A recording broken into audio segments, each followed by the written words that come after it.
कागल तालुक्यातील बोरवडे इथं शक्तीपीठ विरोधी शेतकऱ्यांच्या निर्धार सभेचं आयोजन करण्यात आलं होतं. सभेला माजी खासदार राजू शेट्टी, आमदार सतेज पाटील यांची प्रमुख उपस्थिती होती. यावेळी बोलताना आमदार सतेज पाटील यांनी महायुती सरकारनं 2024 साली शक्तीपीठ रद्द करण्याचा दिलेला शब्द पाळला नसल्याचा आरोप केला. मुख्यमंत्री फडणवीस सभागृहात खोटे बोलून शेतकऱ्यांची दिशाभूल करतायत. शक्तीपीठ रद्द करण्याची ठिणगी बोरवडेच्या सभेतून पडली असून 9 जूनच्या मोर्चावेळी तिचा वणवा झालेला पाहायला मिळेल असा इशारा आमदार सतेज पाटील यांनी दिला. शक्तीपीठ महामार्ग रद्द करण्याबाबत ज्या लोकांनी शब्द दिला त्यांनी आता शब्द फिरवला अशा शब्दात आमदार सतेज पाटील यांनी तत्कालीन मुख्यमंत्री एकनाथ शिंदेंवर निशाणा साधला. त्यावेळेचे तत्कालीन मुख्यमंत्री एकनाथरावजी शिंदे साहेब कोल्हापूरमध्ये आले होते. मला वाटतं त्यांना स्क्रिप्ट तयार होती. त्या कोल्हापूरच्या भाषणामध्ये त्यांनी सांगितलं, शक्तीपीठ महामार्ग नको ना. स्टेजवर विचारलं सगळ्यांना, रद्द ना. गारगोटीच्या सभेत रद्द ना, रद्द केला म्हणून मुख्यमंत्री जाहीर केले.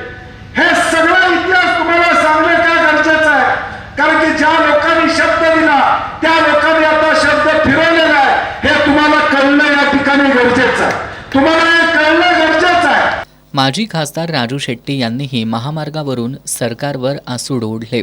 सरकार शक्तीपीठच्या नावाखाली शेतकऱ्यांच्या जमिनी बळकावून त्यांच्या तोंडचा घास काढून घेत आहे. हा महामार्ग लोकांच्या सोयीसाठी नसून धनदांडग्या लोकांच्या हितासाठी शेतकऱ्यांच्या माथी मारला जात असल्याचा घणाघात शेट्टी यांनी केला. गरज नसलेला शक्तीपीठ महामार्ग या महाराष्ट्रातल्या 13 जिल्ह्यातल्या शेतकऱ्यांच्या बोकांड्यावर बसवून जवळपास 27,000 एकर शेतीची वाट लावायचं कारस्थान हे सरकार करायला लागलेलं आहे. त्या अरण गावामध्ये 600 एकर, छोटं गाव आहे, 600 एकर जमीन जाणार आहे. सगळी बागायत जमीन जाणार आहे. त्या अरण म्हणजे संत सावतामाळीचं सगळं हेच अस्तित्वच पुसून टाकायला निघाले. हे कसले आले धार्मिक? हे धार्मिक बिर्मिक काय नाही. अंबानी अदानीची सेवा करायला त्यांना रस्ता करायचा, एवढंच याचं कारण. या महामार्गाविरोधात शेतकऱ्यांचा आक्रोश सरकारनं समजून घ्यावा आणि महामार्ग रद्द केल्याचं जाहीर करावं. अन्यथा या जुलमी सरकारचा बंदोबस्त राजू शेट्टी आणि बंटी पाटील ही जय वीरूची जोडी करेल असा टोला स्वाभिमानीचे जिल्हाध्यक्ष अजित पवार यांनी लगावला. यावेळी माजी आमदार के.पी. पाटील, शिवसेना नेते विजय देवणे, भोगावतीचे माजी चेअरमन सदाशिवराव चरापले, राहुल देसाई, गिरीश फोंडे आदींनी मनोगत व्यक्त केली.